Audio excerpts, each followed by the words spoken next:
Prostor današnje Crne Gore tokom svoje duge istorije nalazio se na raskrsnici puteva između istoka i zapada i bio na udaru raznih osvajača. Ipak, na ovom prostoru formirale su se i samostalne države. Prva pod dinastijom Vojslavljevića u 11. vijeku, a zatim Balšića, Crnojevića, Petrovića. Osim dinastija, smenjivale su se i imena država: Duklja, Zeta, Crna Gora.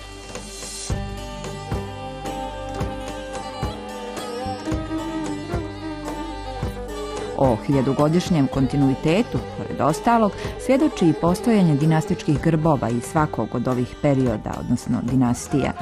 Tako, grbovi postaju svjedoci i prenosioci istorije i kolektivnog pamćenja, a o karakteristikama i značaju svakog od ovih grbova saznajemo iz starih grbovnika i na temelju marljivog izučavanja heraldičara.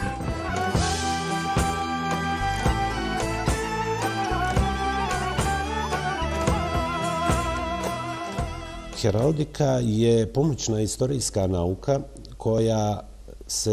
koja proučava postanak, razvoj i izradu grbova. Heraldika je nauka s jedne strane, a sa druge strane umjetnost. Heraldika je tijesno povezana sa pojavama vitezova, krstaškim ratovima i naravno tad počinje i oslikavanje štitova. Kada su vitezovi nosili oklope i u borbama se vrlo teško raspoznavali, jednostavno život je sam nametnuo da moraju da se naprave neke razlike kako bi se ti vitezovi razlikovali. Zbog toga su počeli da se nose i oslikavaju znamenja na štitovima.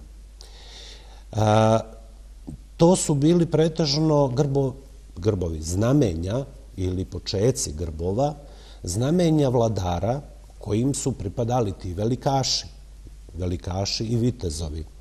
I na taj način su počelo oslikavanje na štitu. To oslikavanje na štitu traje do dan danas, jer to što je oslikano na štitu, znači nezavisno koji elementi su na štitu, to predstavlja grb. I to je do dana danas ostalo isto.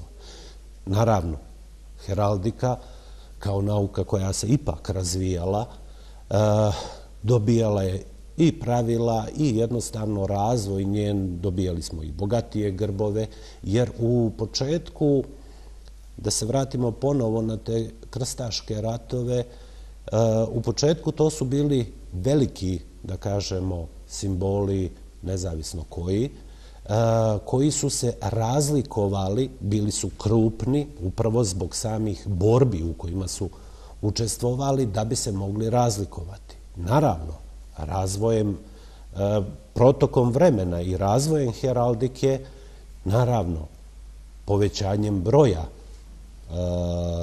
grbova, dolazimo do, što se kaže, sve kompleksnih i kompleksnih grbova, tako da sad već imamo mnogo više elemenata nego u to vrijeme. To je period preheraldičkog perioda koji je inače trajao od 900. do 1096. i takozvana rana heraldika, kad se već simboli počinju regulisati, znači rana heraldika traje od 1096. do 1147. i u taj period dolazi do što se kaže, već uobličavanja heraldike. Naravno, srednji vijek je sav taj, da kažemo, heraldički period sljedeći razvio do maksimuma.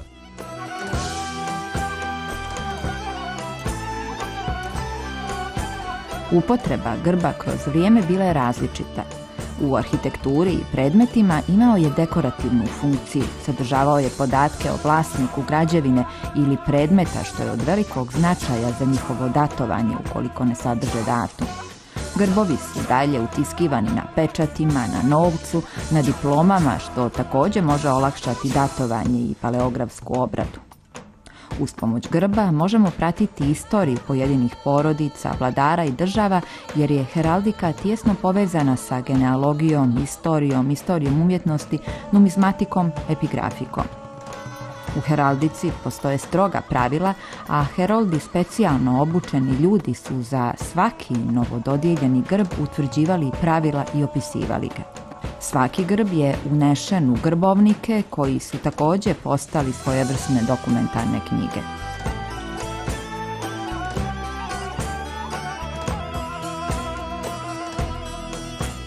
Dakle, osnovna namjena ovih simboličnih predstava koje su nastala u vrijeme krstaških ratova iz vrlo praktičnih razloga tokom vremena se donekle promijenila, ali čovjekova želja da i na ovaj način ostavi trag o svom životu traje i danas.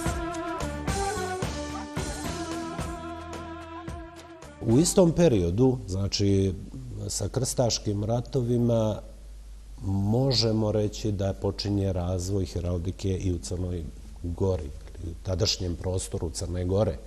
Kad kažem tadašnjem prostoru, ipak moramo malo šire gledati taj prostor, ali znači prvo to je period vladavine Vojslavljevića i već tad imamo kralja Đorđa Vojslavljevića, koji na svom pečatu upravo ima grb. Kad kažem grb, pošto je to rana heraldika, znači to ipak još nisu grbovi u pravom smislu riječi. Kad kažem pravom smislu riječi, jesu znamenja, to je početak heraldike, ali to je bukvalno predheraldičko doba. I tek počinje taj razvoj. Znači, prve heraldičke elemente na prostoru Crne Gore upravo imamo iz vremena kralja Đorđa Vojslavljevića. Na pečatu njegovom to je normanski štit sa bordurom i sa lentom, kosom lentom sa desna na lijevo. Poznato je da je kralj Đorđe inače dočekao krstaše, znači jer su prolazili naravno prema putu ka Svetoj zemlji, tako da može se pretpostaviti da taj uticaj krstaša je uticao i da se pojave ti prvi simboli, znamenja, ili ono što se kaže ovako malo nestabilno rečeno, taj grb. Jer kažem opet, ograđujem se, jer to je ipak rana heraldika, tek kasnije ide razvoj heraldike.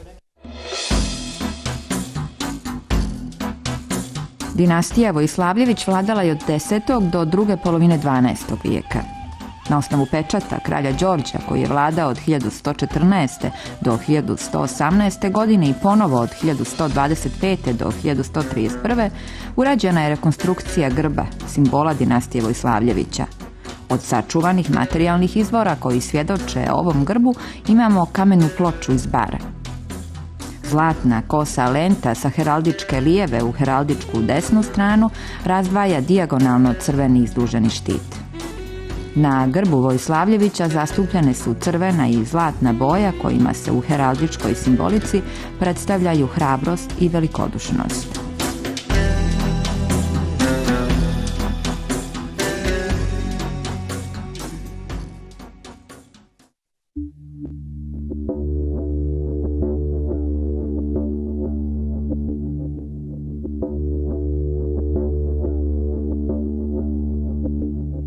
Druga po redu dinastija u Crnoj Gori su Balšići.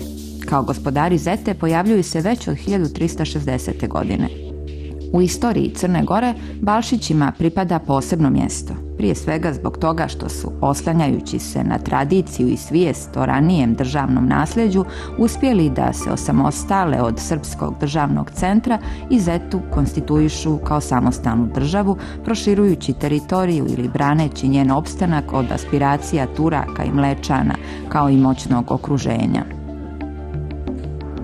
Balšića grb s vučijom glavom, razjapljenih čeljusti na štitu i isto takvom figurom na kruni ponavlja se na novcu Balšića sve do posljednjeg gospodara iz kuće Balšića, Balše II. Uočene su samo manje likovne varijacije, što je vjerovatno rezultat doštampavanja novca. Na pojedinim apoenima Balše III. Preko plašta se vidi 5 kraka zvijezde, dok su kraci prema plaštu otvoreni, što upućuje na to da je u pitanju višekraka zvijezda. Vjerovatno je na osnovu toga u ilirskim grbovnicima predstavljana sedmokraka ili osmokraka zvijezda na štitu grba Balšića, a vučja glava samo na kruni. Ova modifikacija grba Balšića rađena je vjerovatno pod uticajem pojedinih pretendenata u drugim zemljama koji su željeli da dokažu svoju vezu i rodbinske odnose sa ovom znamenitom crnogorskom dinastijom. Najviše izvora vezano za Balšiće možemo da nađemo u grbovnicima, znači od zbornika u Konstanci, pa ono što se kaže sve do novih grbovnika. Grbovnici su zbornici kolorisanih ili crno-bijelih crteža grbova koji su priznati. Ti zbornici, to jest grbovnici, daju ko je nosilac grba.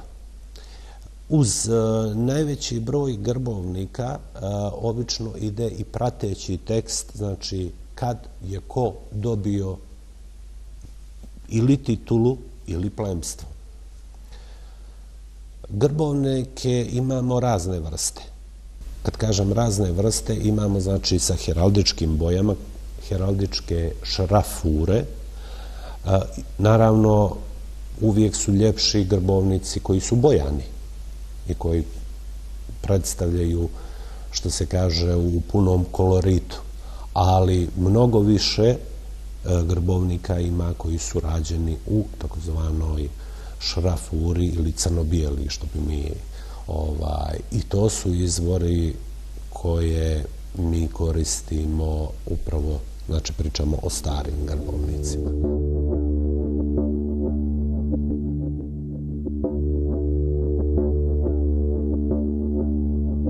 Balšići u svojoj heraldičkoj tradiciji baštine dva grba. Grb Balšića sa višekrakom zvijezdom prvi put je objavljen u čuvenom Rihentalovom zborniku iz 15. vijeka. U svim kasnijim grbovnicima iznad kacige je vuk, dok se u štitu pojavljuju zvijezde sa različitim brojem kraka 7, 8, 9, 17, 23. Grb Balšića je sedmokraka srebrna zvijezda na trouglastom crvenom štitu. Iznad srebrne kacige iz zlatne krune izlazi srebrni vuk sa isplaženim crvenim jezikom. Plašt je crveno-srebrne boje. Sedmokraka zvijezda je simbol sklada, sveukupnosti, uobličavanja, a crveno hrabrosti i velikodušnosti. Srebrni vuk simboliše čistotu i čestitost uz hrabrost i tvrdoglavost. Pri opisu grba postoje vrlo precizna pravila, odnosno podjela segmenata grba koja je univerzalna, pri čemu se strogo poštuje pravilo koja je to predstava koja u stvari čini grb, to jest osnovu grba. Glavna podjela, i to je nešto što već, znači sa razvojem zlatnog perioda heraldike, imamo glavnu podjelu, to je 3, da kažemo, mali, srednji i veliki grb. Kad kažem mali, upotrebljava se ili mali ili osnovni. Zašto osnovni grb? Osnovni grb to je ono što je na štitu. Znači štit kao osnovni element, znači sve se zasniva na tome. Što je na štitu, to je grb. Naprimjer, nije bitno, uzet ćemo znači mali grb ili osnovni grb, znači što je na štitu, to je osnovni grb. Srednji grb, znači uz štit imamo krunu ili kacigu i to čini srednji grb. A veliki je znači kompletan grb, znači sad nezavisno da li sa draperijom, ako su u pitanju vladarski grbovi, vladarski, dinastički i tako dalje. Znači to je grb koji ima i čuvare štita, draperiju, plašt, znači zavisno koja je vrsta samog statusa porodice. Što se tiče boja, u heraldici imamo 4 osnovne boje. Znači to su crvena, plava, crna i zelena. Uz njih 4 imamo još dvije takozvana 2 metala, to je zlato i srebro. Označavanje, svaka od tih boja plus metali imaju svoje oznake, grafičke oznake, jer pogotovo u srednjem vijeku nije moglo da se koristi baš boja, niti je imale mogućnosti, pa čak i danas je malo ponekad ovako, da kažemo, skupo koristiti. Tako da se koristila takozvana šrafura. I svaka boja je imala svoje grafičke oznake. Tako da, na primjer, crvena je uspravne linije, plava je horizontalne linije, zlato se obilježava sa tačkicama, naravno srebro je bijelo potpuno. Crna boja se označava sa kockama, znači uspravne, horizontalne i vertikalne linije koje su u nakrs, s tim što, da kažemo, u određenom periodu imamo čak i da je kompletno crnom obojeno, tako da, znači, postoje i takvi slučajevi, mada rijetko. I imamo zelene, to su kose linije. Uz 4 plus 2 metalne boje imamo takozvane hermeline, oznake za hermeline, dočim oni se mnogo ne upotrebljavaju, ali postoje.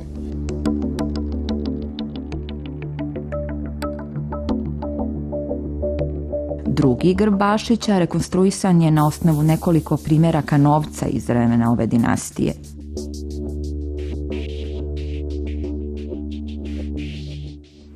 U trouglastom crvenom štitu nalazi se srebrna glava vuka.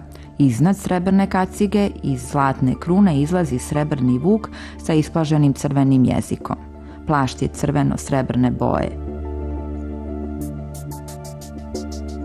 80. godina 14. stoljeća Balšići su imali svoj potpuno oformljen dinastički grb prema zapadnoevropskim uticajima. Time je Zetska država ušla u red zemalja sa potpuno izrađenim heraldičkim standardima.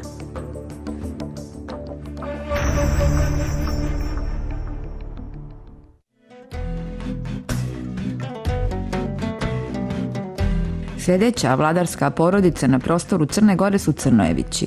Prvi put se spominju 1331. godine kao gospodari Gornje Zete. Sa trećom crnogorskom dinastijom, Crnojevićima, ustaljuje se i državna heraldička tradicija Crne Gore. Naime, zlatni krunisani dvoglavi orao uzdignutih krila na crvenom štitu postaje stalni grbovni simbol na svim budućim crnogorskim državnim grbovima. Tokom vremena imamo različite, manje ili više umjetnički uspješno uobličene grafičke elemente jednog grba.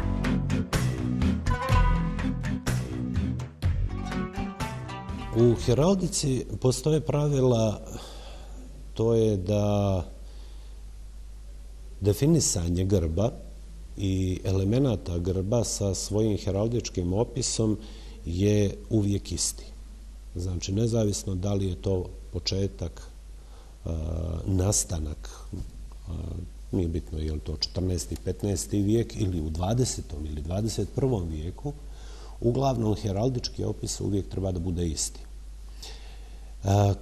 Kako će i ko će taj grb grafički oblikovati, to jest uraditi, naslikati, to je druga stvar. Naravno, kroz vrijeme imamo i različite prikaze, znači zavisno od umjetnika koji je to radio, u krajnjem slučaju slikao, od toga zavisi kakav će grb da bude. Dočim, ono što je u heraldici bitno, da element grba koji se prikazuje mora da bude taj element koji je u heraldičkom opisu. Znači, ako je dvoglavi orao, moraju postojati dvije glave. Da li će umjetnik da ih, da kažemo, lijepo naslika, to u principu nije značajno i dominantno što se tiče heraldike. Znači, ovdje je bitno da postoje svi elementi.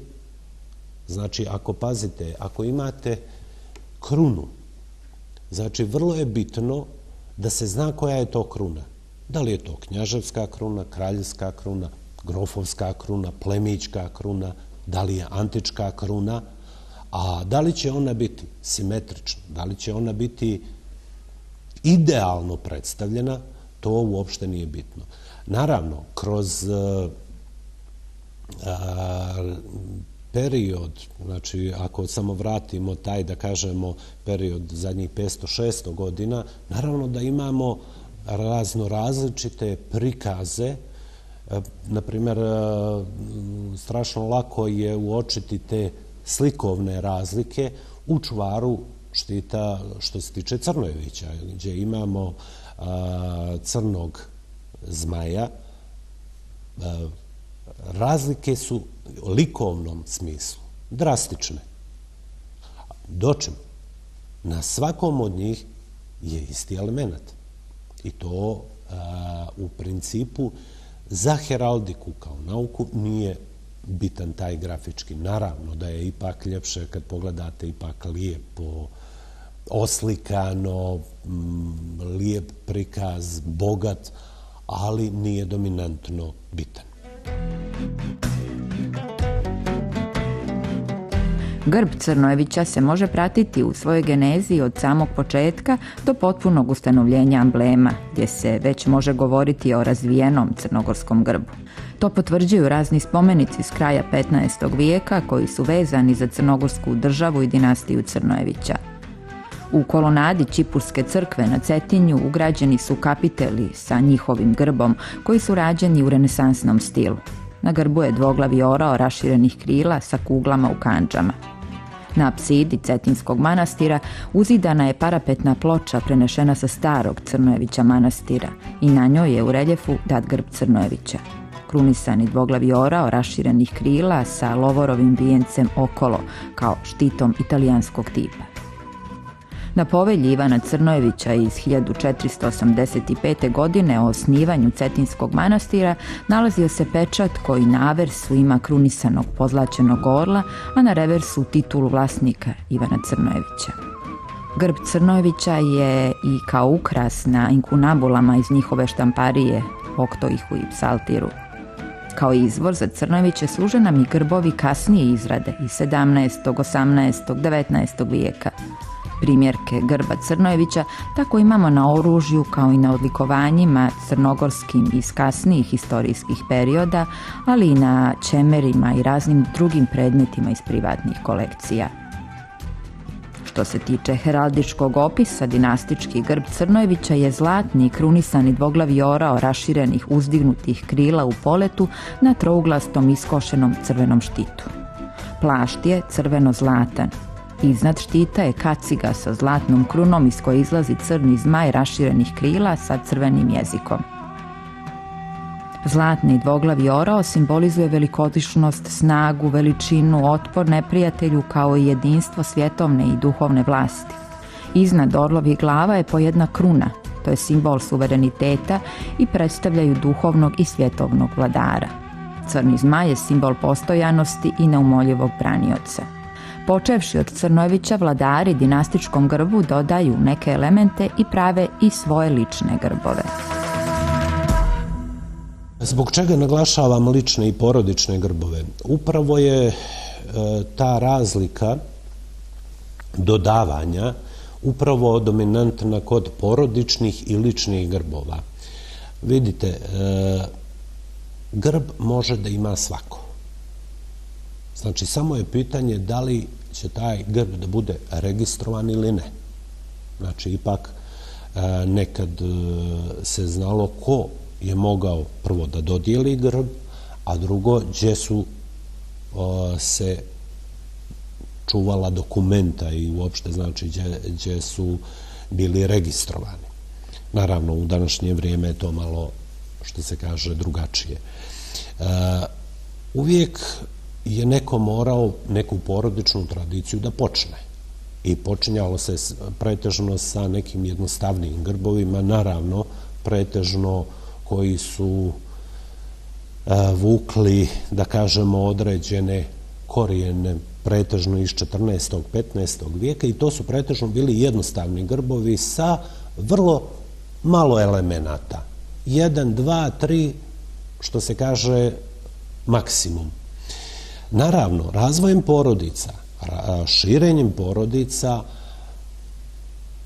naravno i sami ljudi koji su vukli određene, da kažemo, bili značajni u određenom periodu, oni su htjeli da imaju svoj lični grb ili grb, da kažemo, te njegove grane.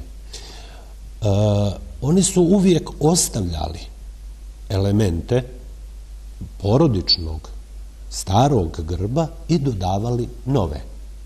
Naravno, na taj način se razvijala i heraldika. Tako da dobijamo kompleksne grbove, bogatije grbove, novije grbove i, možemo reći, i veće grbove. Ivan Crnojević je prvi vladar ove dinastije koji je imao i lični grb.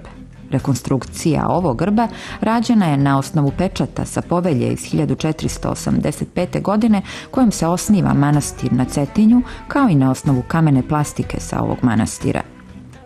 Ovaj grb čini zlatni krunisani dvoglavi orao na crvenom štitu. Iznad orlovih glava je po jedna kruna. Drugi istaknuti vladar iz dinastije Crnojevića je Ivanov sin Đurđe. Tokom svoje kratkotrajne vladavine Đurđe je, između ostalog, težio kulturnom napretku svoje zemlje, pa je u tom cilju osnovao i prvu državnu štampariju. Njegov grb rekonstruisan je upravo na osnovu ukrasne zastavice sa prve stranice Oktoiha prvoglasnika. Iako grb u Oktoihu više označava državnu i vladarsku suverenost, u literaturi se tretira kao lični grb Đurđa Crnojevića. Grb Đurđe Crnojevića je krunisani zlatni dvoglavi orao na crvenom štitu. Na grbu su vladarevi inicijali. Iznad glava orla je zlatno slovo B, što znači blagovjerni, a između desne glave i desnog krila orla je zlatno ispisano GN, što znači gospodin. Između lijeve glave i lijevog krila orla je zlatni inicijal koji označava ime Đurađ, dok su na grudima orla crvena slova CR, što je skraćenica za Crnojević. Inicijalima na štitu predstavljen je nosilac grba, dok je inicijal na grudima orla simbol pripadnosti dinastiji.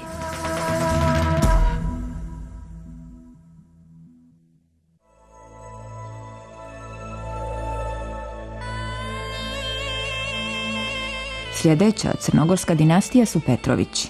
Za vrijeme vladavine dinastije Petrović-Njegoš dolazi do razvoja crnogorske heraldike u svim segmentima društva.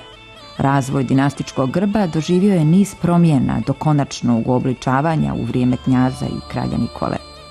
Petrovići kod državnog grba nastavljaju tradiciju dvoglavog orla koju su ustanovili Crnojevići.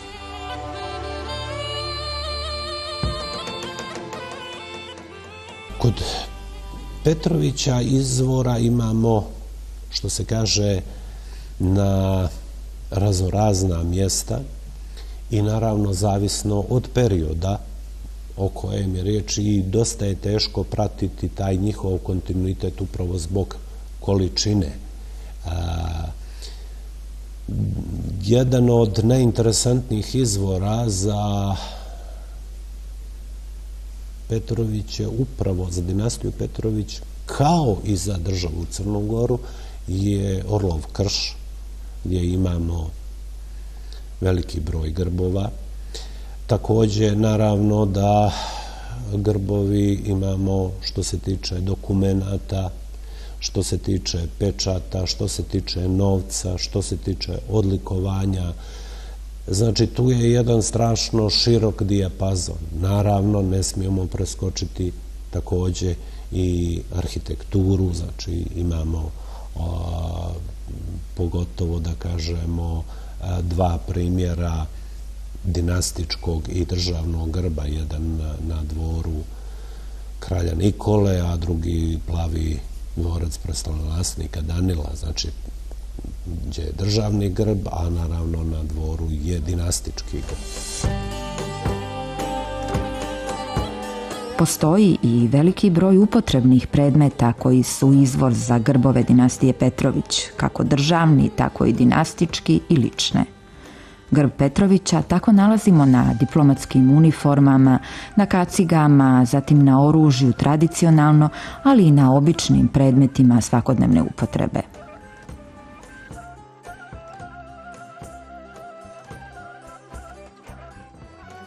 Grb dinastije Petrović njegoš predstavljen je poluokruglim štitom koji je dijagonalno podijeljen u 4 polja. Gornje i donje crveno polje imaju po 4 poprečne srebrne grede i po 1 srebrnu glavu orla okrenutu ulijevo.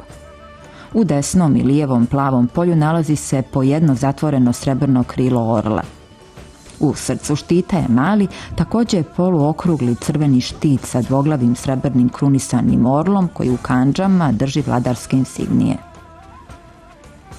Iznad štita je srebrni krunisani dvoglavi orao visoko uzdignutih krila sa zlatnim skiptrom u desno i plavim šarom zlatom optočenim u lijevoj kandži. Ispod orla je zlatni lav u prolazu koji je šapama oslonjen na vrh štita. Draperija grba je crvene boje oivičene zlatnim resama, a izranja iz kraljevske krune. Sami grbovi govore mnogo više nego što prikazuju.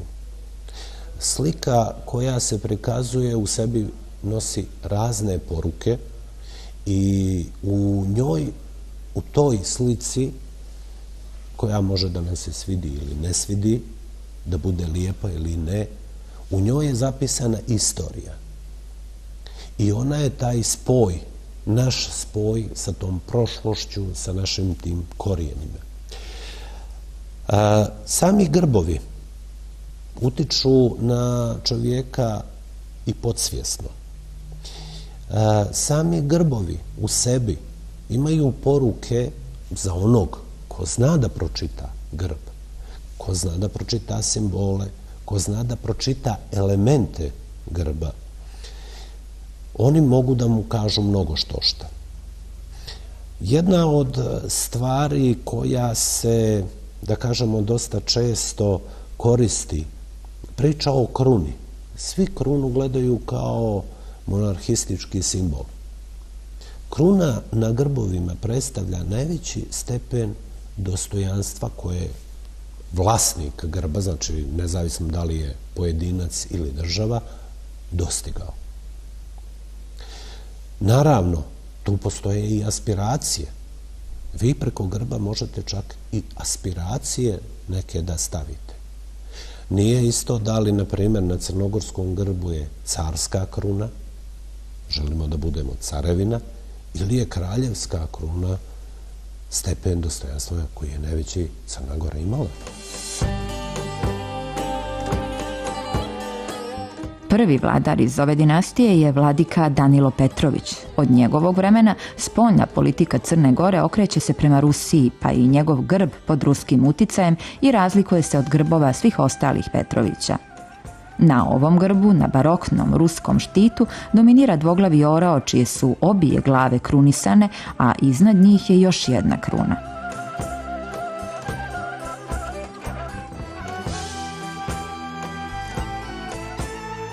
Vladiku Danila je naslijedio vladika Sava. On je uveo značajne promjene na grbu iz doba svog prethodnika. Sa grudi orla skinuo je grb dinastije Petrović-Njegoš, a u kandže mu stavlja zmiju. Vladika Sava je u grbovnu simboliku uveo i jedan element koji se zadržao do danas, a to je zlatni lav u hodu. Sljedeći vladar iz ove dinastije je Petar I. Centralni motiv na državnom grbu iz vremena Petra I je zlatni dvoglavi orao visoko uzdignutih krila, širokih pera, sa krunom između glava i sa skiptrom i šarom u kandžama. Na prsima orla je zlatni lav u prolazu. Lav je na zelenoj podlozi sa plavom pozadinom. Crveni plašt, oivičen zlatnim resama, izranja iz knjaževske krune. Zlatni dvoglavi orao simbolizuje velikodušnost, snagu, kao jedinstvo duhovne i svjetovne vlasti. Iznad glava orla je kruna, simbol suvereniteta. Sljedeći vladar iz ove dinastije je Petar II. Petrović-Njegoš. Za vrijeme njegove vladavine grb je doživio izmjene samo u likovnom dijelu, što znači da elementi grba ostaju isti, ali dobijaju različiti realistični prikaz. Tokom vladavine Njegoševog nasljednika, knjaza Danila, došlo je do razdvajanja svjetovne i duhovne vlasti. U njegovo vrijeme dolazi do male promjene državnog grba. Ovaj je grb vrlo zanimljiv zbog spajanja dva heraldički nespojiva elementa. Naime, knjaz Danilo u kandžu orla stavlja skiptar, dodaje i mač i ovaj je grb poznat kao ratni grb Crne Gore. Ovaj grb nalazimo na bočnoj kamenoj ploči Danilove grobnice u Cetinskom manastiru. Nakon knjaza Danila slijedi knjaz pa kralj Nikola. U prvo vrijeme Nikoline vladavine nije mnogo izmijenjen knjaževski grb. Nikola je samo sa ratnog grba skinuo mač koji je uveo njegov prethodnik, a sve ostalo je ostalo isto. Međutim, 80. godina 19. vijeka u skladu sa porastom vladarskih aspiracija knjaza Nikole dolazi i do značajnih promjena na grbu. Knjaz Nikola mijenja boju podloge štita na kome je lav. Umjesto plave i zelene on stavlja crvenu boju. U protokolu, prilikom proglašenja Crne Gore za kraljevinu 1910. godine, korišten je poseban grb, zlatni dvoglavi orao sa kraljevskom krunom. Uzdizanje Crne Gore na rang kraljevine uslovilo je promjene na državnom grbu. Promjena se ogledala u izmjeni krune, umjesto knjaževske grb dobija kraljevsku krunu.